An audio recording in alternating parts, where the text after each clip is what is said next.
ইস্পাহানি মির্জাপুর জিরাওয়ারে আমি তৌহিদ শান্ত। দর্শক আপনাদেরকে স্বাগত জানাচ্ছি। আমরা যে ছোটোবেলা থেকে আমরা পড়ালেখা করে বড় হওয়ার মধ্যে আমাদের পড়াশোনার মধ্যে একটা যে অদ্ভুত বিষয় লাগতো, আমার আমার আমার ব্যক্তিগত মত সেটি হলো যে আজকে এটা ডিসেম্বর মাস, স্বাধীনতা দিবস এবং বিজয় দিবস। আসলে এটা কি, মানে কোনটা, মানে বিজয় দিবস তাহলে কি বিজয় দিবস স্বাধীনতা, নাকি স্বাধীনতা বিজয় দিবস? এইটা আমি অন্তত ক্লাস 1, 2, 3, 4 এমনকি সম্ভবত 9, 10 পর্যন্ত আমি আসলে পারিনি। মানে আসলে কি এটা আমার ব্যর্থতা হতে পারে যে আমি বুঝতে পারিনি, আমার আরও পড়ালেখা করার দরকার ছিল। কিন্তু আমি যখন আরও পরে গেলাম তখন একটা অদ্ভুত জিনিস দেখলাম। সেটি হলো যে আমি আমার জায়গা থেকে বললাম যে ভিক্টরি ডে পৃথিবীর মধ্যে খুব অল্প দেশের আছে, ইন্ডিপেন্ডেন্স ডে অনেকের আছে, এইগুলো সবগুলোই ছিল চুক্তিভিত্তিক, মানে চুক্তিতে একটি ভূখণ্ড আরেকটা ভূখণ্ডের সাথে আলাদা হয়ে গেছে। এবং যে difference between A victory day and independence day, এবং একটা জাতির যখন ইন্ডিপেন্ডেন্স ডে এবং ভিক্টরি ডে দুটিই আছে, এই তাৎপর্যটা আমার দুঃখজনক হলেও অদ্ভুতভাবে এই 54 বছরে কোনো সরকার কোনোভাবেই কোনো শিক্ষাক্রমে, যেমন আমি যেমন বুঝতে পারিনি, আমি 80-র দশকের থেকে বড় হয়ে উঠেছি, আমি খুব ভালো সেরা স্কুলে পড়ালেখা করলেও আমি বুঝতে পারিনি আমাদের পুরো জাতির যারা এখন এই আমার মতো 40-42 বা যারা এরকম রান করছে, বা এই যে জেনজি, আমি জানি না তারাও এই তফাৎটা বুঝে কিনা যে বিজয় দিবস এবং স্বাধীনতা দিবস দুটোর পাশাপাশি তাৎপর্য কী। আমাদের আজকের অনুষ্ঠানটি বিশেষ অনুষ্ঠান, এবং বিশেষ অনুষ্ঠানে আমাদের সঙ্গে রয়েছেন একজন মুক্তিযোদ্ধা, ইকবাল হাসান মাহমুদ টুকা। প্রত্যেকটা মুক্তিযোদ্ধাই বীর, মানে আমি বীর মুক্তিযোদ্ধা এটা বলার যৌক্তিকতা আমি জানি না, কিন্তু মুক্তিযোদ্ধা মানেই বীর। কেমন আছেন আপনি? আছি, চলে যাচ্ছে। আমরা আজকের বিষয়ের নাম রেখেছি মুখোমুখি ইকবাল হাসান মাহমুদ টুকু। আপনি কিছুক্ষণ আগে বলছিলাম যে আপনার বয়স কত হলো, 22 বছরে 71 সালে আপনি ছিলেন। এখন যে জেনজি ওরাও এরকমই, 18 থেকে 22 বছর, ওরা 2024 করলো। আপনার ওই সময়কার ইয়েটা জানতে চাই, কি মুক্তিযুদ্ধটা সেই কি জন্য ছিল তুমি যে আপনার বললে কাছে? না জেনজি এখনো তাই ওই বয়সী। তুমি তো জানো যে আমি হাসিনার শেষের 2.5 বছর আমি এক্সাইলে ছিলাম। বাধ্য হয়েছেন আপনার বাইরে থাকতে? বাধ্য হয়েছিলাম। হাসিনার কোর্ট আমাকে 9 বছরের জেল দিয়েছিল। আমি এই ইয়েটা নিয়ে আমার একটা আলাদা স্পেল আছে, আমি জানতে চাবো এটাকে অন্যভাবে এটা আচ্ছা, আপনি এখনই বলেন না, কিন্তু আমি আপনাকে ওই 22 বছরে ওই যে 1971 সালে এটা জানতে চাই।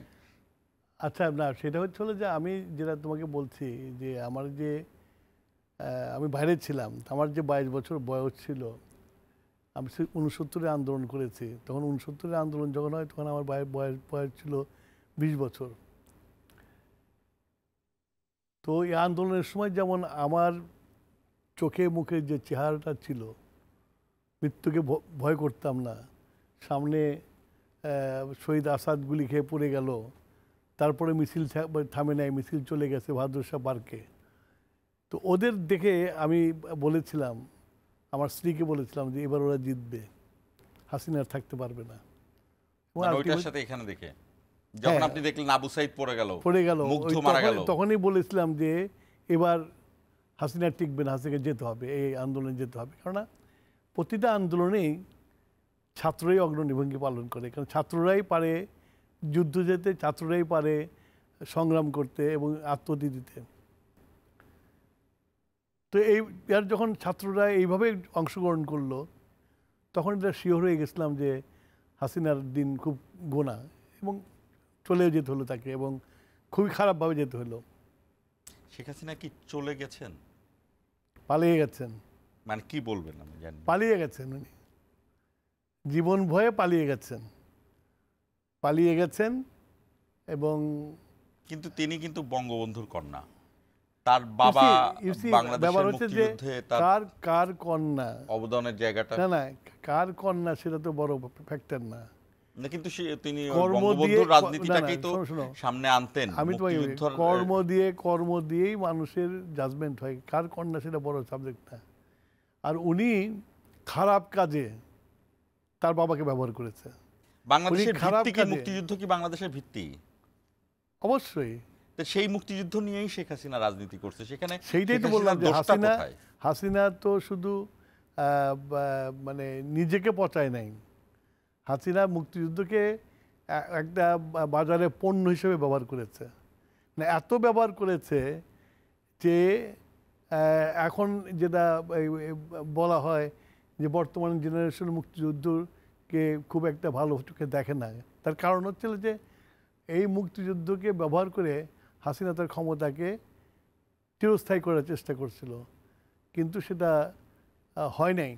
কিন্তু আমাদের যে একটা অর্জন, আমাদের যে একটা গৌরবের জায়গা, যে জায়গা আমরা নিজেরা এখন এই বৃদ্ধ বয়সে প্রাউড ফিল করি যে ওইরকম একটা যুদ্ধে আমরা যেতে পেরেছিলাম, সেটা হাসিনা প্রশ্নবোধ করে দিয়েছে। যার ফলে আজকে আমি যখন দেখি যে মুক্তিযুদ্ধকে নিয়ে নানান রকমের ন্যারেশন তৈরি করা হচ্ছে, মুক্তিযুদ্ধ কেউ কেউ বলেই ফেলতেছে যে 16ই ডিসেম্বর হচ্ছিল ব্ল্যাক ডে।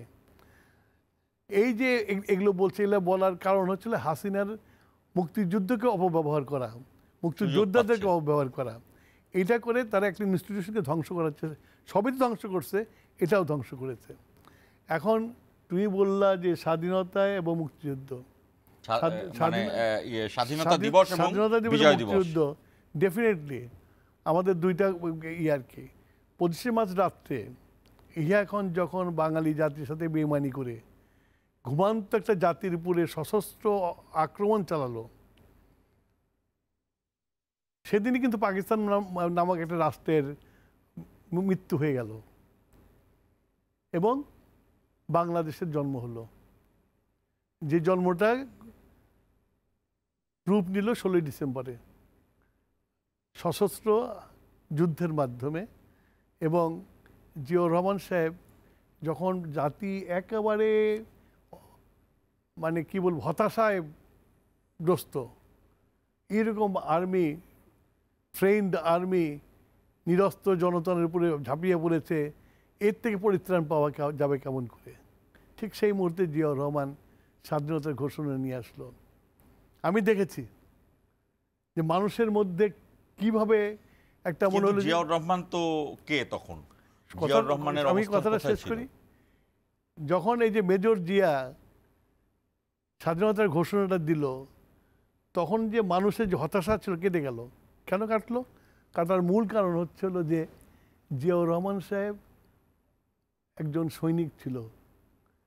জিয়াউর রহমানকে চিনতো না তো। না, কথাটা ওখানে জিয়াউর রহমান চেনার ব্যাপার না, ওখানে হচ্ছিল যে বাংলাদেশের যে মিলিটারি আছে অ্যাজ এ হোল তারা রিভোল্ট করছে।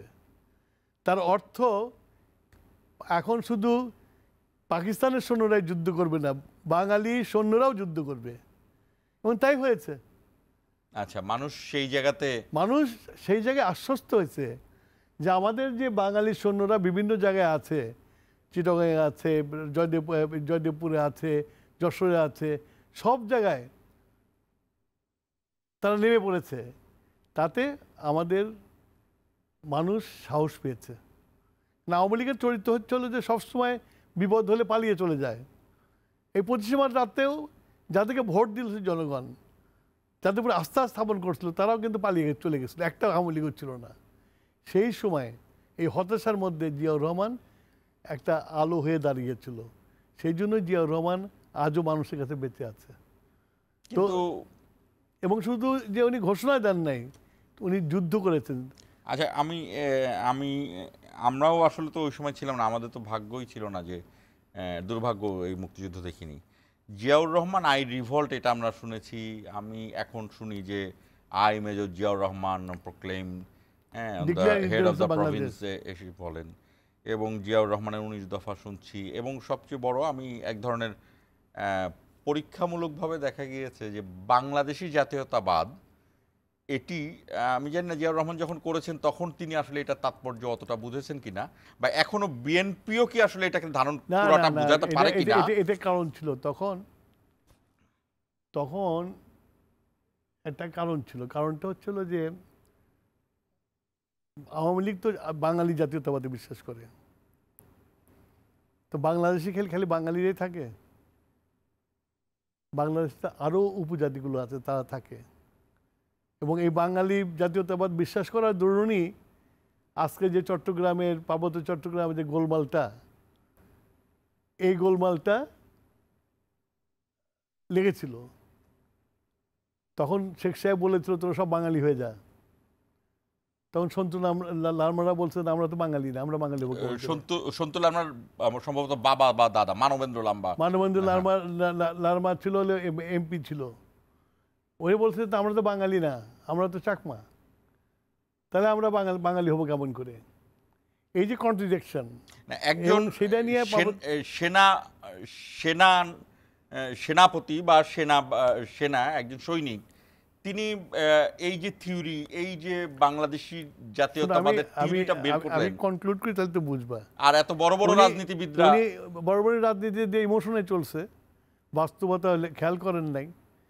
কেননা ওইখানে বোঝা উচিত ছিল যে বাংলাদেশ শুধু বাঙালি থাকে না, বাংলাদেশে চাকমারাও থাকে, মোরাংরাও থাকে, হাজংরাও থাকে, গারোরাও থাকে, সুতরাং মণিপুরীরাও থাকে। সুতরাং বাংলাদেশকে, আর তারপরে আরেকটা জিওগ্রাফিক্যাল একটা সমস্যা আছে যে বাংলা তো একটা না, বাংলা তো দুটা, ভাগ করে না পুরো বাংলা হয়েছে। সুতরাং এটা বাংলা বললে তো হবে না, এটা তো সবাইকে নিয়ে করতে হবে। তো জিয়াউর রহমান সাহেব আসার পরে উনি ইনক্লুসিভ রাজনীতিতে বিশ্বাস করতেন, যার ফলে সবাই রাজনীতি করার সুযোগ পেয়েছিলেন। এবং ইনক্লুসিভ বলতে উনি উনি উনি বুঝেছেন যে বাংলাদেশেই বাঙালি বললে চলবে, বাংলাদেশি জাতীয়তাবাদ আনতে হবে, যেখানে তোমার জাতি ধর্ম নির্বিশেষে এই ভূখণ্ডের মধ্যে যারা বাস করবে তারা সবাই বাংলাদেশি। এবং ফলাফলটা এমন যে বিভিন্ন ধরনের, তার তো স্বাধীন মুক্তিযুদ্ধের মানে বীর খেতাবটাও বিভিন্নভাবে নেওয়া হয়েছে, কিন্তু এই বাংলাদেশি জাতীয়তাবাদ কিন্তু কেউ বাদ দেওয়ার কোনো ধরনের সুযোগ পায় না। মানে এটা কত কংক্রিট একটা থিওরি। জিয়াউর রহমান সাহেবের কোনো কিছুই বাদ দিতে পারে নাই। যেটা হয়েছে আজকে, এগুলোর জন্য তো আজকে এই অবস্থা। আমি একটা এই জিনিসটা জানতে চাই, সেটা হলো যে শেখ হাসিনা প্রধানমন্ত্রী ছিলেন, মানে আপনি যেভাবেই বলেন, তিনি তো প্রধানমন্ত্রীর জায়গা থেকে উনি আমাদেরকে জানালেন যে আসলে জিয়াউর রহমান ছিলেন পাকিস্তানের চর। মানে ব্যাপার হচ্ছে যে বললাম তো যে আজকে যেমন এই যে একটা অপরাজনীতি আজকেও শুরু হয়েছে, এগুলো হাসিনা শিখিয়ে দেওয়ার জিনিস, এগুলো হাসিনা শিখিয়ে গেছে যেগুলো, সেগুলো কিন্তু আজকে আবার নতুন করে নতুন রূপে আসছে। যে হাসিনা জিয়াউর রহমানের পদক নিয়ে গেছে, জিয়াউর রহমান কি হিস্ট্রি থেকে মোছা গেছে? জিয়াউর রহমানকে পদকটা মানে পদকটা তো তাদের বিকজ সে জিয়াউর রহমান একটা সেক্টর কমান্ডার ছিল এবং সে একটা ফোর্সের একটা, তার নামে একটা ফোর্স ছিল, এবং পরিসংখ্যানগতভাবে সে শুধু গুরুত্বপূর্ণ, সে শুধু কমান্ডার ছিল, সে সম্মুখ যুদ্ধ করেছেন, তেলিয়াপাড়া যুদ্ধ, কামালপুর যুদ্ধ, তার বেশি ছিল। তো সুতরাং জিয়াউর রহমানের ওইটা নিয়ে হাসিনা বড় হতে পারে না, বরং ছোট হয়েছে। জিয়াউর রহমান আরো মজবুত হয়েছে। জিয়াউর রহমানকে আপনি তো কাজ করেছেন, তার সাথে ইতিহাসকে বিকৃত করতে সরাসরি কাজ করেছেন, আমাকে সরাসরি কাজ করার সুযোগ হয়নি। কিন্তু এমনি প্রেসিডেন্ট হিসেবে তার বক্তব্য শুনেছেন তো?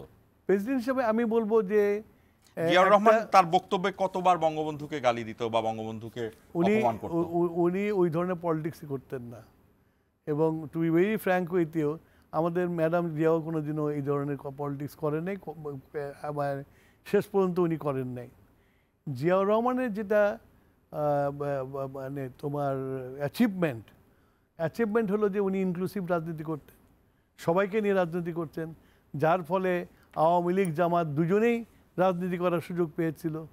এবং জিয়াউর রহমান এই দেশকে যে বটমলেস বাস্কেট ছিল, জিয়াউর রহমান তার পলিসি দিয়ে, এগ্রিকালচার রেভলিউশনটা জিয়াউর রহমান করেছিল বাংলাদেশে। জিয়াউর রহমান মানে বলতে গেলে শেষ করা যাবে না। জিয়াউর রহমান নাকি এটাকে কি এভাবে কানেক্টিং করা যায় যে এখন যে আমরা সবচেয়ে উচ্চারিত সংস্কার, এই সংস্কারটা আসলে বাংলাদেশে উনি করেছিলেন প্রথম শুরু? সংস্কারের জন্মই তো জিয়াউর রহমান দিয়েছে।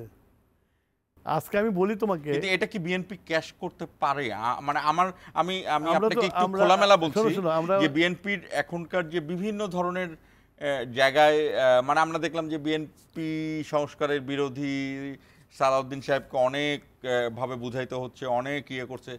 এই যে 19 দফা, এই যে বাংলাদেশি জাতীয়তাবাদ, বাংলাদেশের হিস্ট্রিতে যদি রিসার্চ করা হয় সবচেয়ে বড় সংস্কার, যেটি সংবিধানের চেয়েও বড় একটি সংস্কারের জায়গাটা, আপনি ইন্টিগ্রিটি তৈরি করা একটি জাতির সুপিরিয়রিটি তৈরি করা, একটি জাতি যেন তার ইনফিরিটি কমপ্লেক্সে না ভোগে, সেই জায়গাটা কমপ্লিট করা এবং ঐক্য তৈরি করা সবার মধ্যে। এই যে রিসার্চের জায়গাটায় আমি সরাসরি বলি, আপনি ব্যাখ্যা দেন, বিএনপির কি ততটা প্ল্যানিং করা ব্যাপার আছে কিনা, কিংবা আসা হয়তো আমরা দেখতে পাচ্ছি না? আমি তোমার প্রশ্নটা বুঝতে পেরেছি। বিএনপি তো দাঁড়িয়ে আছে জিয়াউর রহমানের তার 19 দফার উপরে, বিএনপি দাঁড়িয়ে আছে জিয়াউর রহমানের কর্মের উপরে, এবং এইটা জিয়াউর রহমান সাহেব সময় পান নাই বেশি, মাত্র 3.5 বছর উনি দেশ চালাতে পেরেছেন, তারপরে উনি চলে গেছেন। এইটা এসে ব্যাটনটা এসে বেগম খালেদা জিয়ার হাতে পড়েছিল। বেগম খালেদা জিয়া কিন্তু প্রথম ক্ষমতায় এসে কিন্তু জিয়াউর রহমানের রেখে যাওয়া রিফর্মগুলোকেই উনি এগিয়ে নিয়ে গেছেন, এবং যার ফলে তোমরা খেয়াল করেছো যে 91 থেকে 96-এ যে ইন্ডাস্ট্রিয়ালাইজেশন হয়েছিল বাংলাদেশে, that was the highest growth. যেমন উনি তৈরি করে গিয়েছিলেন এলসি থেকে শুরু করে গার্মেন্টস, জিয়াউর রহমান শুরু করেছিলেন এবং এটাকে ফ্লারিশ করেছেন বেগম খালেদা জিয়া। ম্যান পাওয়ার থেকে শুরু করে গার্মেন্টস থেকে শুরু করে সবই তো জিয়াউর রহমান সাহেব করে গেছিলেন। আজকে যে অর্থকরী ইন্ডাস্ট্রি, যেটা ম্যান পাওয়ার অ্যান্ড গার্মেন্টস, দুটোই তো জিয়াউর রহমানের হাতে করা। অ্যান্ড সৌভাগ্য হয়েছিল আমার জিয়াউর রহমান সাহেবের ওই সময়কার সিদ্ধান্ত নেওয়ার যে মিটিংটা, সেই মিটিংটাতে আমি একজন ছিলাম। তো সেইখানে উনি গার্মেন্টসটা করতে হবে এবং সব রকমের সুবিধা দেব, গার্মেন্টসটা উনি করেছিলেন। ম্যান পাওয়ার উনি প্রথম মিডল ইস্টে যে মানুষের ম্যান পাওয়ারের ব্যবস্থা করলো, মিডল ইস্টে মানুষ যাওয়া শুরু করলো। তো ওইটার উপরে বেস করেই তো বিএনপি 91 সাল থেকে 96 সাল কাজ করেছে। কাজ করে বললাম যে ইন্ডাস্ট্রিয়াল গ্রোথ শেষ হয়েছিল। জিয়াউর রহমান সাহেবের যদি তুমি এগ্রিকালচারাল ডেভেলপমেন্ট দেখো, যদি উনি এক রাতে সারা দেশে কোরিয়া থেকে, জাপান থেকে, যেখানে যা পাম্প পাওয়া গেছে ইরিগেশনের জন্য নিয়ে এসে দেশের মানুষকে দিয়েছে, এবং আমাদের যে খাদ্য অভাব ছিল সেটা থেকে আমরা বেরিয়ে এসেছিলাম। কিন্তু তারা আবারও আমি আসছি, জিয়াউর রহমান পাকিস্তানের চরের জায়গাটা আমি এখনো পরিষ্কার না, এটা কেন বলা? হাসিনার মুখে তো অনেক কিছুই বাজে না, ওনাদের মতে থাকলে সে বাংলাদেশে, ওনাদের মতের বিরুদ্ধে গেলে সে পাকিস্তানি। শুধু হাসিনা কি বলছে সেটা না, বাংলাদেশের মানুষ কি বলে সেটা তোমাদেরকে বুঝতে হবে। বাংলাদেশের মানুষের তার প্রতি আস্থা আছে বলেই শেখ মুজিবের হত্যার পরে জিয়াউর রহমান যদি না আসতো তাহলে দেশে সিভিল ওয়ার হতো। মানে 71-এ জিয়াউর রহমানের এসে ঘোষণা দিতে হয়েছে সৈনিক থেকে, আর ওই 75-এও যেটা রাজনীতিবিদ, মানে এই কাজগুলো কি আসলে একজন সৈনিকের করার কথা ছিল নাকি? ছিল না, বিকজ শেখ মুজিবুর রহমানের জীবনে সবচেয়ে বড় ভুল যেটা হয়েছে সেটা হলো যে উনি যা বলছেন তা করেন নাই। এই জন্যই যে উনি যা করেছেন তা বলেন নাই, না যা করেছেন, যা বলছেন সেটা করেন নাই। উনি গণতন্ত্রের জন্য তো লড়াই করছেন দীর্ঘ। উনি তো বাকশালের কথা বলেন নাই, সেটা তো করেছেন। সেটাই তো বলতেছি, আমি শেষ করতে দাও আমাকে। তো উনি তো গণতন্ত্রের কথা বলে, স্বায়ত্ত শাসনের কথা বলেই তো 70-এর ভোটে জয়লাভ করেছিলেন। কিন্তু উনি এসে ক্ষমতায় বসে উনি গণতন্ত্র তো করলেনই না, পরে বাকশাল কায়েম করলেন। তার অর্থটা কি, যে জাতিতে একটা কাদামাটি ছিল, যে জাতিকে একটা রূপ দিতে পারলো, সুন্দর রূপ দিতে পারলো, সেটা উনি নিজের স্বার্থকে হাসিল করার জন্য উনি বাকশাল তৈরি করলেন, যার ফলে জাতির কোনো রূপই ধারণ করলো না। ধারণ না করার ফলে আমাদেরকে আজও স্ট্রাগল করতে হতেছে। এবং দুর্ভাগ্যবশত জিয়াউর রহমান সাহেবকেও সময় দেওয়া হলো না, চক্রান্তকারী তাকে হত্যা করলো অল্প সময়ের মধ্যে। উনি বাংলাদেশকে টার্ন করে দিতে পারতো, টার্ন করেছিল কিন্তু পারলো না। তারপরে তো গণতন্ত্রই কাজ করলো না। এখন এই গণতন্ত্রের কাজ করলো না, তার হাসিনা এসে তো এখানে বেগম খালেদা জিয়ার কথা বলতে, যে ওনার মতো একটা ন্যাশনালিস্ট, ওনার মতো একটা গণতন্ত্র মনে হয় লোক না। আমি শেষ করি, তুমি তারপরে কথা বলো। 96 সালে উনি একটা আন্দোলন হয়েছিল কেয়ারটেকার গভর্নমেন্টের জন্য, উনি দেওয়ালের লেখন বুঝতে পেরেছিলেন, উনি পার্লামেন্টে নির্বাচন করে কেয়ারটেকার গভর্নমেন্ট দিয়ে ইলেকশন দিয়ে অপোজিশনে যে বসছিলেন, দ্যাট ইজ খালেদা জিয়া। উনি তখন প্রধানমন্ত্রিত্ব না ছাড়লে কি হতো? না ছাড়লে এই যে হাসিনার মতো হতো। উনি বললাম যে উনি তো গণতন্ত্রী, উনি ডেমোক্রেসিতে বিশ্বাস করে এবং উনি ন্যাশনালিস্ট, এই দুইটাই তার পাওয়ার। তাহলে ওই যে আপনি যেমন এই বাংলাদেশি জাতীয়তাবাদের কথা বললাম, তাহলে সেক্ষেত্রে তো দেখা যাচ্ছে যে বাংলাদেশে আরো বড় সংস্কার যে তত্ত্বাবধায়ক সরকার, এটা খালেদা জিয়া করেছে। অবশ্যই। কিন্তু খালেদা জিয়া অল্প শুধু তাই না, শিক্ষিত, খালেদা জিয়া শুধু তাই না, শোনো, শুধু তাই না, 91 সালে উনি প্রেসিডেন্সিয়াল ফর্ম গভর্নমেন্ট থেকে পার্লামেন্টারি ফর্ম অফ গভর্নমেন্টে ট্রান্সফার করছেন। এই রিফর্মটা তো খালেদা জিয়া করছে। এখন এই যে খালেদা জিয়ার যে 18-র 8ই ফেব্রুয়ারিতে উনি জেলখানায় গেলেন পায়ে হেঁটে। পায়ে হেঁটে, আমি তখন ওটা একদম ইয়ে ছিলাম, এবং তারপর জেলখানার থেকে 3 মাস হুইল চেয়ারে পরে, ফেলতেলেন। না তখনও আসেননি, 3 মাস পরে পিজি হাসপাতালে আসলেন। হ্যাঁ, সেখানে পায়ে হেঁটে হেঁটে পিজি হাসপাতালের নিচে সবগুলো 4টা ল্যাবে তিনি গেলেন, নিজের পরীক্ষাগুলো করালেন, তারপর গাড়িতে ওঠার সময় হাত দেখালেন, গাড়িতে উঠলেন খালেদা জিয়া। খালেদা জিয়ার এই 18 সালের থেকে এই যে এটাকে বলে সলিটারি কনফাইনমেন্ট, মানে একটা জেলখানা, ওই জেলখানায় একজন বন্দী, তিনি খালেদা জিয়া। এই আপনারা অনেক আন্দোলন করছেন সেই জায়গা থেকে, এইটা আর তো আপনার 82 সালের থেকে খালেদা জিয়ার যে রাজনীতির জায়গাটা, উনি 86 সালেও নির্বাচনে গেলেন না। খালেদা জিয়ার ওই সময় পত্রপত্রিকায় আছে যে রাজনৈতিক ভুল করেছেন খালেদা জিয়া। উনি 88 সালের জায়গাতেও একইভাবে, কিন্তু ওই সময় আপনার কি জামাত ইসলামী আওয়ামী লীগ একসাথে ছিল, নির্বাচনে গিয়েছিল? হ্যাঁ, তারা একসাথে ছিল। হ্যাঁ। উনি 90 সালে যখন নির্বাচনের আসলো, 91 সালে তিনি নির্বাচনে গেলেন, তিনি প্রধানমন্ত্রী হলেন। তিনি তত্ত্বাবধায়ক সরকারের যে আন্দোলন যেটা বলছিলেন, সেখানেও তিনি বলেছেন যে আমরা নির্বাচন করছি, এই বিলটা পাশ করে আমরা আবার চলে গেল। সেখানেও তিনি প্রধানমন্ত্রিত্ব ছেড়ে দিলেন। সেখানে আপনাদের দলের মধ্যে থেকেও অনেকে বিদগ্ধ রাজনীতিবিদ বা অনেক খালেদা জিয়ার চেয়ে আগের থেকে রাজনীতি করেন, তারা বললেন যে উনি রাজনৈতিক ভুল করলেন। এই সিদ্ধান্তগুলোর ব্যাখ্যা দিবেন যে খালেদা জিয়া কি কি রাজনৈতিক ভুল না, করেছেন? আমরা একটা বিরতি নিব, বিরতির থেকে পরে এসে আমি এই জানতে চাই যে খালেদা জিয়া আসলে তাকে বিভিন্ন সময় রাজনৈতিক ভুলের সিদ্ধান্তের কথা পরে প্রমাণ হয়েছে কি সেটাই সাদিক ছিল। ঠিক আছে, সেটা আপনি আমরা ছোট্ট একটা বিরতি নিচ্ছি। আমাদের সঙ্গে রয়েছেন মুক্তিযোদ্ধা ইকবাল হাসান মাহমুদ টুকু, যিনি বেগম খালেদা জিয়ার সাথে কাজ করেছেন, যিনি দীর্ঘ সময় রাজনীতির মধ্যে ছিলেন, রাজনীতির বিভিন্ন ঘটনাঘটা দেখেছেন, 1/11-এর বিষয়ে তিনি জানেন, এখন তিনি জানেন শেখ হাসিনার বিভিন্ন রাজনীতির জায়গাটা জানেন। আপনারা দর্শক আমাদের কমেন্টের মাধ্যমে আপনাদের যদি ক্ষোভ থাকে সেই ক্ষোভটা জানাতে পারেন, আপনারা যদি পছন্দ করেন সেটি জানাতে পারেন, আপনারা যদি রাজনৈতিক রেটোরেক, যে ইকবাল হাসান মাহমুদ টুকু বিভিন্ন সময় রেটোরেক্ট করেছে, বিভিন্ন সময় কি বলেছেন, উনি যদি কোনো কিছু বলে থাকেন যেটি করেননি সেটি বলেন, আপনাদের উন্মুক্ত আছে, আমাদের কমেন্টের মাধ্যমে আমাদের সঙ্গে যুক্ত হন। ছোট্ট একটা বিরতি নিচ্ছে, আমাদের সঙ্গেই থাকুন।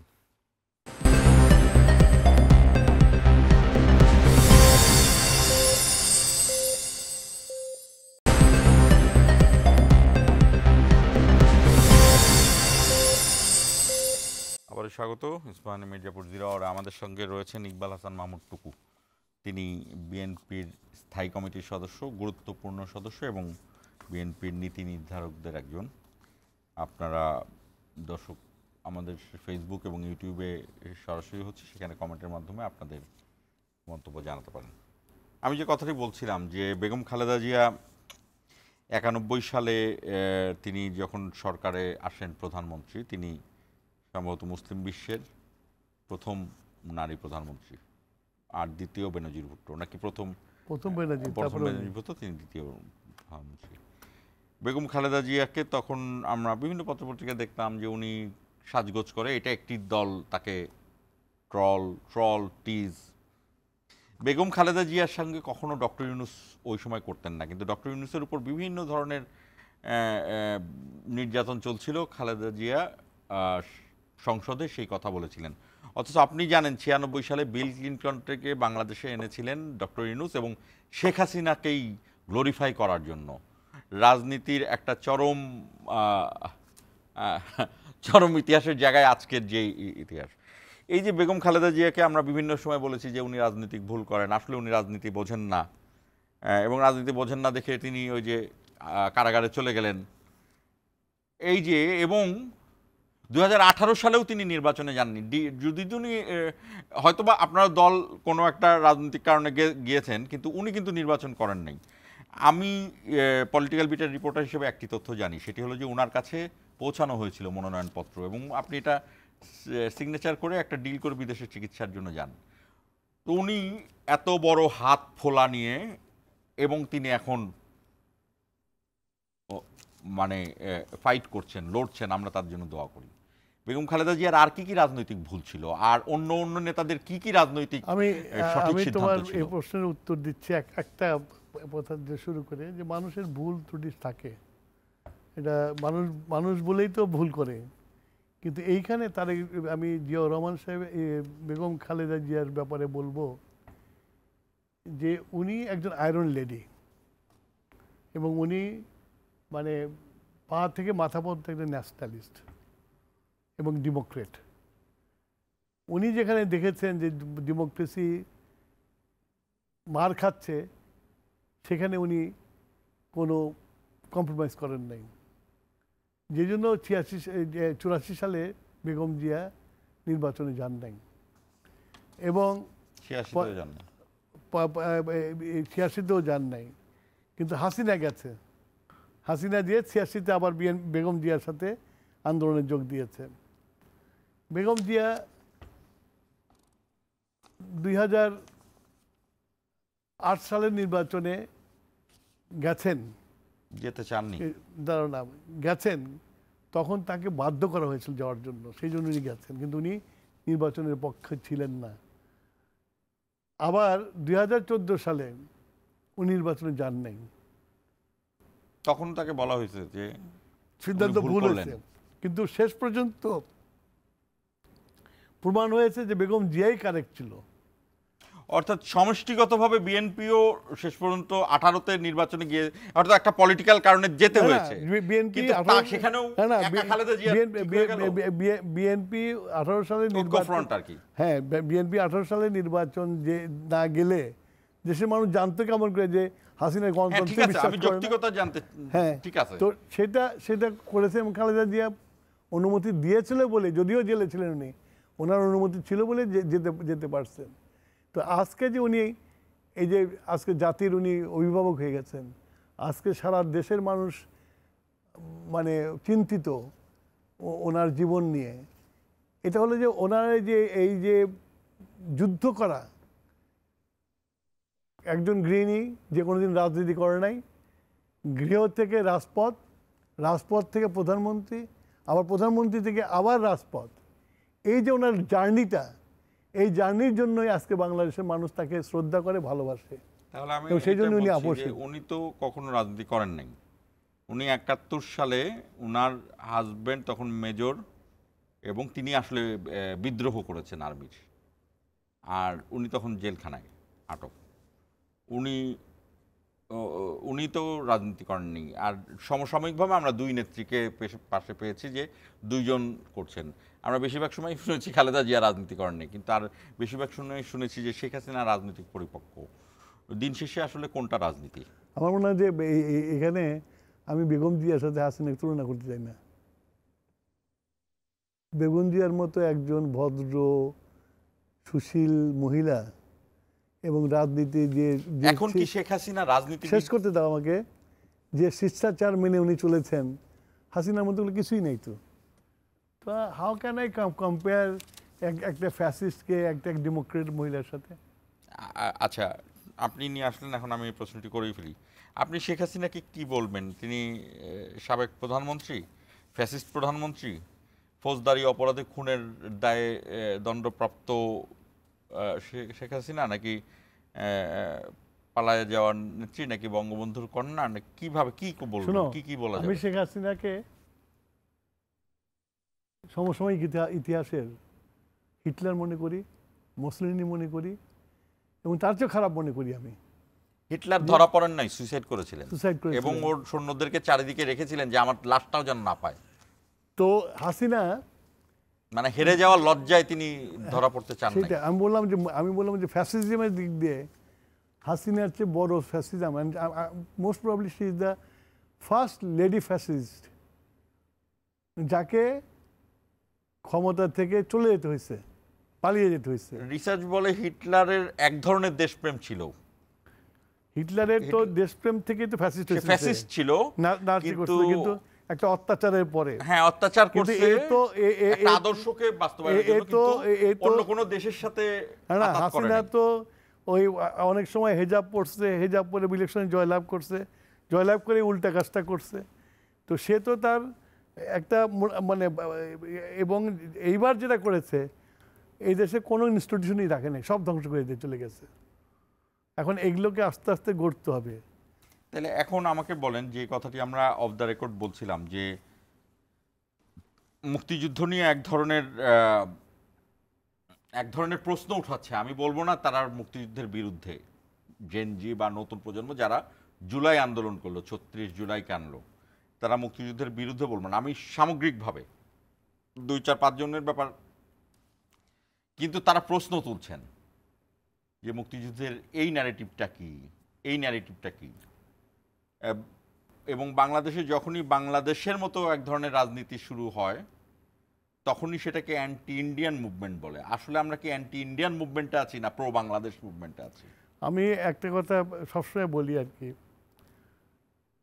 যে আমি যখন আমার নিজের স্বার্থের জন্য কাজ করি, তখন আমাদেরকে অ্যান্টি ইন্ডিয়ান বলা হয়। আর আমি তো ন্যাশনালিস্ট পলিটিক্স করি, তো naturally I will fight for my own right. আর সেটা যদি ইন্ডিয়া দেয় তাহলে ভালো, আর না দিলে বন্ধুত্ব চিত্ত ধরবে কিছুটা। তো আমরা আমাদের রাইটই আমরা অচল। আমরা গঙ্গার পানি চাই, আমরা তিস্তার পানি চাই, অভিন্ন নদীগুলোর পানি চাই। এটা কি আমরা মানে অন্যায়ভাবে চাচ্ছি? মানে আমরা কি সেটাই তো বললাম তো, যে সেই জন্য আমরা ন্যাশনালিস্ট।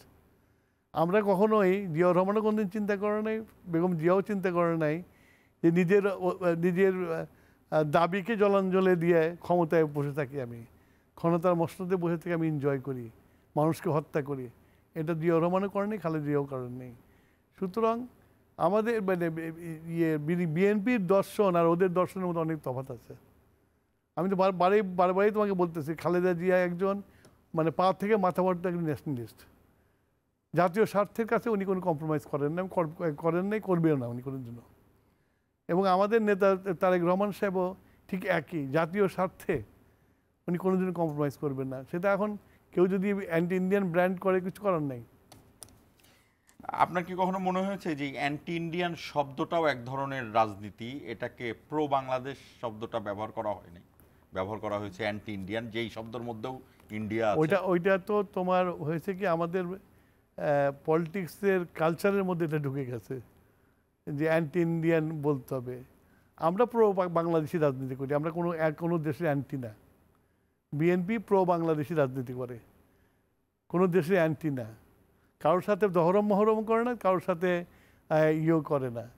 এটা হলো বিএনপির পলিসি। আপনি নির্বাচনে দাঁড়াচ্ছেন এবার, হুম, কোন আসন থেকে করছেন? আমার আসন থেকে, এটা আমার বহুদিনের পুরনো আসন, এটা সিরাজগঞ্জের থেকে। 37 সাল থেকে এই আসনে আমরা আছি। আপনার বিশ্বাস কি এই যে বিভিন্ন ধরনের কথা থেকে নির্বাচন হবে আসলে? আমি বিশ্বাস করি যে নির্বাচন হবে, এই জন্য বিশ্বাস এটা করি। ওইভাবে বললেন কেন যে আমি বিশ্বাস করি যে নির্বাচন হবে? না, বাজারে তো অনেক রকম গুজব আছে, এই গুজবটার জন্য দায়ী গভর্নমেন্ট নিজে। কেন? আমি পিপলকে দায়ী করি না, গভর্নমেন্ট নিজে। গভর্নমেন্ট নির্বাচনের আগে যেসব খেলাধুলা করে, তারপরে এই যে নির্বাচনের আগে যেসব ঘটনাগুলো ঘটতেছে, আইনের শাসন তো নাই। আইনের শাসন থাকলে তো তোমার মব কালচারও আসে না, আইনের শাসন থাকলে তো তৌহিদি জনতাও আসে না, আইনের শাসন থাকলে তো এই ইতিহাস বিকৃতিও আসে না। এবং দেখা যায় যে আমাদের দেশ বাংলাদেশটা কি, বাংলাদেশটা একটা, আমরা মেজরিটি মানুষ মুসলমান, এটা সত্য, কিন্তু আমরা খুব লিবারাল, আমরা গাঢ় না, আমরা গোড়া না আমরা। তো সেখানে আমাদের এখানে আমাদের ঐতিহ্য, আমাদের কালচার, বাঙালি কালচারের মধ্যে অনেক কিছু আছে, সুফিজম আছে, বাউল আছে, অনেক কিছু আছে। এখন এইসব বন্ধ করার জন্য তৎপর হওয়া মানেটা কি? তৎপর হওয়া মানে হলো যে আমাদের যে আবহমান কাল থেকে যে যা করে আসছি আমরা সেখানে বাধা দেওয়া। তো সেটার ব্যাপারে তো গভর্নমেন্টকে স্ট্যান্ড নিতে হবে। তো গভর্নমেন্ট তো কোনো স্ট্যান্ড নিচ্ছে না, যার ফলে এই দেশে আইন শৃঙ্খলা থাকছে না। তো আইন শৃঙ্খলা না থাকার দরুন মানুষের মধ্যে সন্দেহ হচ্ছে যে এইরকম একটা অবস্থার মধ্যে সুষ্ঠু নির্বাচন হবে কেমন করে। তা এখনও সময় আছে, গভর্নমেন্টের উচিত যে ইলেকশনটার সম্বন্ধে মানুষের আস্থা আনার জন্য যা যা করা প্রয়োজন, বিশেষ করে আইন শৃঙ্খলার ব্যাপারে সেটা করা প্রয়োজন। আওয়ামী লীগের রেখে যাওয়া অস্ত্র, তাদের কর্মীদের কাছে যে অস্ত্র, সব তো আওয়ামী লীগ তো ইন্ডিয়া চলে যায় নাই। ভিতরে যাদের অস্ত্র আছে তাদেরকে কাছ থেকে উদ্ধার করা হয় নাই, এবং সেই অস্ত্র যে ইলেকশনের দিন ব্যবহার হবে না তার গ্যারান্টি কি আছে? মানুষ তো সব জিনিস ভিজিবল দেখতে চায়। তো আজকে তো ওই যুগ তো নাই, আজকে মোবাইল যুগে মানুষ সব জানে। তো এইসব জন্যই, সরকারের ব্যর্থতার জন্যই আজকে মানুষের মধ্যে নির্বাচন নিয়ে সন্দেহ। আওয়ামী লীগের কি নির্বাচনে আসা উচিত, বা আওয়ামী লীগ আসলে নির্বাচনে আমি এই ব্যাপারে এই জন্য কথা বলবো না যে এটা আদালতে মামলা আছে, সেটা তো আওয়ামী লীগের একজন নেত্রী, মানে আওয়ামী লীগ আওয়ামী লীগের দল হিসেবে তো আওয়ামী লীগের দল হিসাবে আওয়ামী লীগের বিরুদ্ধে মামলা আছে। এই জিনোসাইড মানে এই মানুষ হত্যার জন্য আওয়ামী লীগ দলগত হিসাবে দায়ী, এই মামলাটা আছে। আমি আসলে জানতে চাচ্ছি যে আওয়ামী লীগের ঐতিহ্যের ইতিহাস আর আওয়ামী লীগের পতনের ইতিহাস, এই দুইটার মূল্যায়ন আছে আপনার কাছে কোনো? আওয়ামী লীগের ঐতিহ্যের যে ইতিহাস, আওয়ামী লীগ গণতান্ত্রিক আন্দোলনে থেকেছে, কিন্তু আন্দোলন করে যখনই ক্ষমতায় আসছে তখনই ফার্স্ট কাজ যেটা করছে গণতন্ত্র হত্যা করেছে। শেখ হাসিনা তো আর বাকশাল করে নাই, শেখ মুজিবুর রহমান করেছে। আমার কথা শোনো, বাকশাল না করলেও শেখ হাসিনা বাকশালের বাপ করছিল। শেখ হাসিনা যেটা করছিল তো বাকশাল না, খালি আওয়ামী লীগ রাখছিল, প্রশাসন থেকে শুরু করে সবই তো আওয়ামী লীগ বানিয়ে ফেলছিল। তো ওটাকে যদি বলা বাইতুল মোকাররমের খতিব, হ্যাঁ, নাহলে কোনোদিন শুনেছে কোনো আন্দোলনের পরে কি বলে ন্যাশনাল মসজিদের ক্ষতি পালিয়ে যায়, আবার ঘুরে আসে দখল করার জন্য?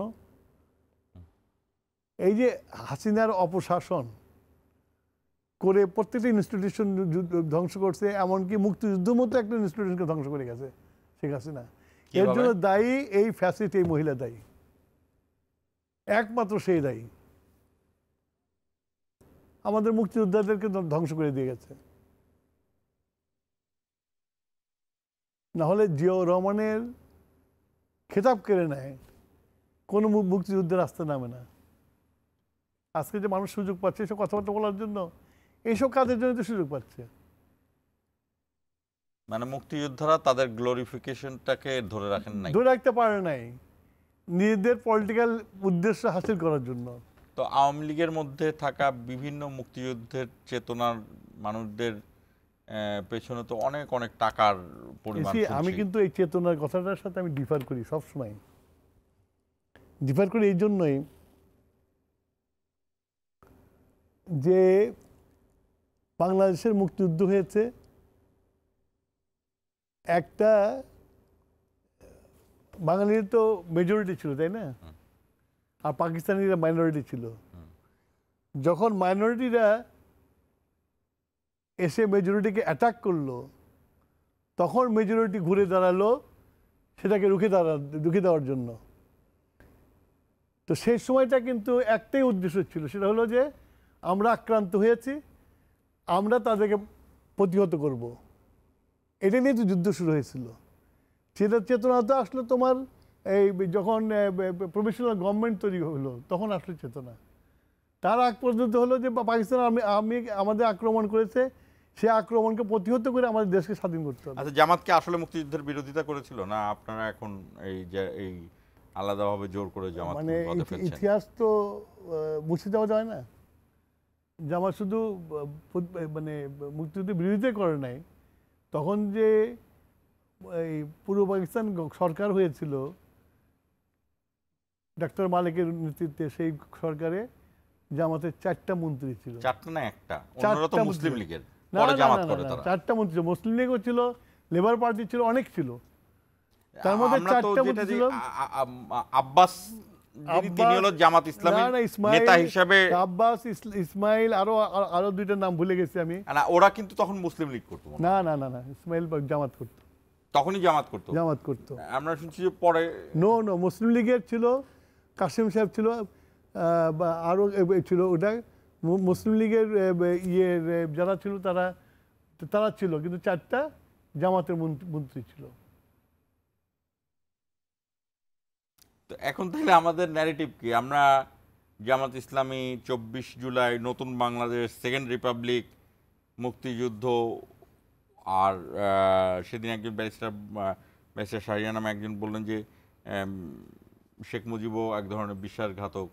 আবার আমরা একটু মজার বিষয় চাই, এরকম একটা কথা আমরা আওয়ামী লীগের মধ্যে শুনেছি যে জিয়াউর রহমান পাকিস্তানি চর।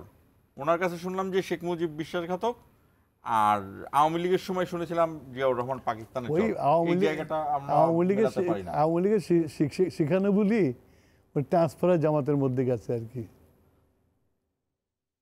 যার যার জায়গায়, আমি যেটা মনে করি, যার যার জায়গায় তাকে সে স্থানটা দিতে হবে।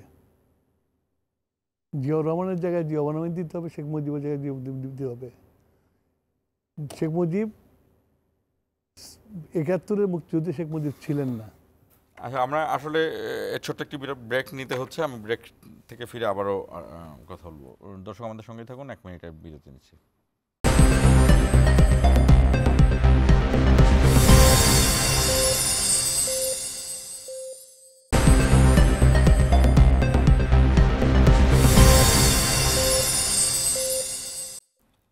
আবারও স্বাগত ইস্পাহানি মির্জাপুর 0 আওয়ারে। আমাদের সঙ্গে রয়েছেন ইকবাল হাসান মাহমুদ টুকু।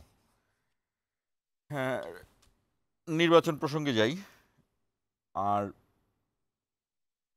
এই নির্বাচনে যেটি বিএনপির প্রথম যেটি হবে, এখন আমরা যেটা বলছি কার্যকরী, অবশ্যই এখনও বেগম খালেদা জিয়াই আসলে প্রধান নেতা বিএনপির, কিন্তু ডিফ্যাক্টো এখন শুধু বিএনপি নেতা না, এখন ইউনিটির নেতা, বাংলাদেশের প্রধান নেতা, প্রধান না, ওয়ান অ্যান্ড অনলি অভিভাবক। কিন্তু তার আবার বিএনপির পদও আসলে তার আছে, সেটা ঠিক আছে। কিন্তু এই প্রথম অ্যাক্টিং চেয়ারম্যান, এখনও তো তার অ্যাক্টিং চেয়ারম্যানই তিনি, তারেক রহমান নির্বাচনের জায়গাটায় লিড দিচ্ছেন। এবং রাজনীতিতে একজন আরেকজনের সাথে প্রতিপক্ষ থাকবে, বিভিন্ন ধরনের ন্যারেটিভ তৈরি করা হবে, পলিটিক্যাল রেটরিক তৈরি করা হবে। সেইখানে তারেক রহমানের নেতৃত্বের জায়গা, এবং আপনারা যারা তারেক রহমানেরও আগের থেকে বিএনপি রাজনীতি করছেন, এখন তারেক রহমানের নেতৃত্বে বলতে আমি যতটুকু জানি আপনাদের দারুণভাবে সম্মানিত করে তিনি স্থায়ী কমিটির যে বৈঠকগুলো আমরা দেখি, যে আপনার পরামর্শের জায়গাটা নিয়ে এগিয়ে যান। এই আপনারা পারবেন এই তরুণ প্রজন্ম, যেমন এনসিপি, আর তারা একটা নতুন ন্যারেটিভ তৈরি করার চেষ্টা করছে। তারা বারবারই বলছে যে আমরা সম্মিলিতভাবে এই যে পারিবারিক রাজনৈতিক ভিত্তির দিকে যাব না, এই জায়গা থেকে আপনাদের কি? না, আমি তো এনসিপিকে ওয়েলকাম করি। তরুণরা এগিয়ে আসবে, তরুণরা আমাদের জায়গায় দখল করবে, এটা তো আমি বিশ্বাস করি এবং ওয়েলকাম করি। কিন্তু তরুণরা আবার বেশি জোরে গেলে, প্রত্যেক জিনিসের স্টেপ আছে, তো স্টেপ না পারে যে এক ধাপ দিয়ে যদি উপরে উঠতে যায়, তাহলে কিন্তু অ্যাক্সিডেন্ট করার সুযোগ থাকে, অভিজ্ঞতা অর্জন না করে ওই থাকে। আর 2 নম্বর হচ্ছে হলো যে একটা দেশ বা চলে হলো নবীন প্রবীণের সংমিশ্রণে। খালি তরুণরা রুল করবে, প্রবীণরা হারিয়ে যাবে, তাহলে কিন্তু দেশে একটা গ্যাপ সৃষ্টি হয়। তো ওরা করছে ইলেকশন, আমরাও করছি ইলেকশন, জনগণের মাস্টার, জনগণ ডিসাইড করবে কাদের ভোট দেবে, কাদের ভোট দেবে না, কিন্তু করবে। আবার তোমার যে ধর্ম ব্যবহার করেও রাজনীতি করার চেষ্টা হচ্ছে, ধর্মকে ব্যবহার করে ভোট নেওয়ার চেষ্টা হচ্ছে, তালিমি নাম দিয়ে মানুষের বাড়ি বাড়ি ঢুকে তালিম দিতে যে আবার বলছে যে ভোটে অমুক জায়গায় ভোট দিতে হবে। তো নানান রকম অপকৌশল তো চলছে। আমরা বিএনপি আমার মনে হয় যে এখন পর্যন্ত আমাদের কাছেই জনগণকে আমরা একটা নতুন জিনিস অফার করেছি, 31 দফা, এবং সেই 31 দফাতে অনেক অনেক সুন্দর সুন্দর জিনিস আমরা বলেছি। জনগণের কাছে একটা আমরা গেলে কি করব জনগণকে ধারণা দিয়েছি। যেমন তোমার কৃষি কার্ড, কৃষকরা যাতে সুলভ মূল্যে সব জিনিস পায় সেই জন্য কার্ড দেওয়া হবে, হেলথ কার্ড, ফ্যামিলি কার্ডও দেওয়া হবে, হেলথ কার্ড, ফ্যামিলি কার্ড, হ্যাঁ, এইসব আমরা ব্যবস্থা আচ্ছা, করছি। আমি আরেকটা রাজনীতির এখানে এবারের নির্বাচনের নতুনত্ব আছে, নতুনত্ব না অভিনবত্ব। খুলনার একটা আসনে জামাতের প্রার্থী হলো কৃষ্ণ নন্দী। জামাত তার লোগোর থেকে লোগোটা চেঞ্জ করেছে, সেখানে সম্ভবত আল্লাহ শব্দটাকে সরিয়ে নিয়েছে, কিন্তু নাম এখনো জামাত ইসলামী। আমরা ডাকসুর নির্বাচনে দেখলাম সেখানে সর্বমৃত চাকমা নামে একজন আমাদের পাহাড়ি এই ডাকসু প্যানেলে আছে। জামাতের এটাকে রাজনৈতিক কৌশল বলবেন, রাজনৈতিক স্টান্টবাজি বলবেন, নাকি জামাত আগে শুধু ইসলাম ধর্মকে কাজে লাগাতো, এখন সব ধর্মকে নিয়েই কাজে লাগানো? এটাকে আমি বলি যে ভণ্ডামি। এটা ভণ্ডামি কেন? সে তো একটা রাজনৈতিক দল। ভণ্ডামি এই জন্য বলছি যে তুমি বলছো যে আমরা ইসলামের কথা বলছো, জামাত ইসলামী নাম তোমার, সেখান থেকে তুমি আল্লাহর নাম সরিয়ে দিয়েছো। এটা সবচেয়ে বড় ভণ্ডামি। 2 নম্বর হচ্ছিল যে জামাত ইসলাম কায়েম করে বলে রাজনীতি করে, গাজওয়াতুল হিন্দ ইসলাম কায়েম করে রাজনীতি করে। হোয়ারাজ আমাদের কোরআন শরীফে পরিষ্কার বলা আছে যে ধর্মকে, ইসলামকে তোমার কোনো ব্যক্তিগত উদ্দেশ্য হাসিল করার জন্য করবে না, রাজনৈতিক উদ্দেশ্য হাসিল করার জন্য ব্যবহার করবে না। কেননা তোমার প্রতিপক্ষ তো আরেকজন মুসলমান, ভাই ভাই বিভেদ সৃষ্টি হবে, সেই কাজটা তারা করছে। কোনো মুসলমানকে ইসলাম কায়েমের দায়িত্ব দেয় না, এমনকি নবীকেও দেয় না। আমি কোরআন শরীফে বললাম, তো কাকে দেয়? নবীজিও যাওয়ার সময় আল্লাহ বলছেন যে তুমি প্রচার করো, কায়েম করার দরকার নেই। তো এখন কায়েম আমি করব, আল্লাহ করবে। হ্যাঁ, তো তাহলে মানে clear crossing the limit of Quran. না, কিন্তু ওনাদের হাতে তো বেহেশতের টিকিট আছে, আপনাদের তো নাই। আমরা বললাম তো বেহেশতের টিকিট বিক্রি করতেছে। এগুলো তো বড়, আমি মনে করি যে একটা মানে ওনারা এটা গুনার কাজ করতেছে। তো সেই জন্য বললাম ভণ্ডামি। আপনাদের পলিটিক্যাল ফাইটে সেখানে পলিটিক্যাল আর্মস কি, মানে আপনার কি ফাইট করবেন? আমি সবসময় একটা কথা বলি, অনেক সময় আমি দোষী হয়ে এসে বলার জন্য, BNP is a liberal Democratic party. আপনাদের প্রস্তুতি আছে সেরকম এই জামাত যে কাজগুলো করছে? দেখবা আমরা তো কাজ শুরু করেছি অলরেডি। আরো যখন আমাদের এই প্রচার টিম নেমে যাবে তখন দেখবা যে আমরা কি নতুন কিছু মানুষের কাছে আনছে, মানুষ দেখবে সেটা। আমরা ধন্যবাদ জানাই আপনাকে। দর্শক, আমরা পুরো জাতি উদ্বিগ্ন বেগম খালেদা জিয়ার জন্য। তার ছেলের সহধর্মিণী ডাক্তার জুবাইদা রহমান এসেছেন, সব ধরনের প্রস্তুতি রাখা হয়েছে, তবে তার শারীরিক অবস্থার উপর নির্ভর করবে। একটি কথা খুব জনপ্রিয় আছে, সেটা হলো ম্যান প্রপোজ গড ডিসপোজেস। আমরা বিএনপির বিভিন্ন নেতাকর্মীরা ভেবেছিলেন যে তারেক রহমান একসময় আসবেন, এয়ারপোর্ট থেকে লম্বা দীর্ঘ লাইন হবেই, কিন্তু আসলে আল্লাহর সাথে আসলে উনি কি করবেন সেটি উনিই জানেন। যেভাবে আমাদের প্রধানমন্ত্রী সরাসরি বললেন, সাবেক প্রধানমন্ত্রী বলেছিলেন যে শেখ হাসিনা কখনো পালায় না, কিন্তু সেটি তার জীবনে ফলে গেল। ওবায়দুল কাদের বলেছেন কোথায় পালাবো, সাইফুজ্জামান চৌধুরী জাভেদ বলেছেন কোথায় পালাবো। আবার একই জিনিস বেগম খালেদা জিয়া বলেছিলেন যে তাদের বাইরে বন্ধু আছে, কোনো প্রভু নেই, এবং শেখ হাসিনার অধীনে কোনো নির্বাচন সুষ্ঠু হবে না। খালেদা জিয়া এখন যেই অবস্থানে, এই জায়গাগুলোর আধ্যাত্মিকতা বা স্পিরিচুয়ালিটির দিকে আমরা কতটা মনোযোগ দিব, এখান থেকে কি রাজনীতির মধ্যে কি বার্তা দিব, এটি একটি ভাববার বিষয়। আমি মনে করি আমাদের সাধারণ মানুষ না ভাবলেও অন্তত রাজনীতির মধ্যে যারা থাকে তারা ভাববেন। শেষ করছি ইস্পাহানি বিজ্ঞাপন জিরো।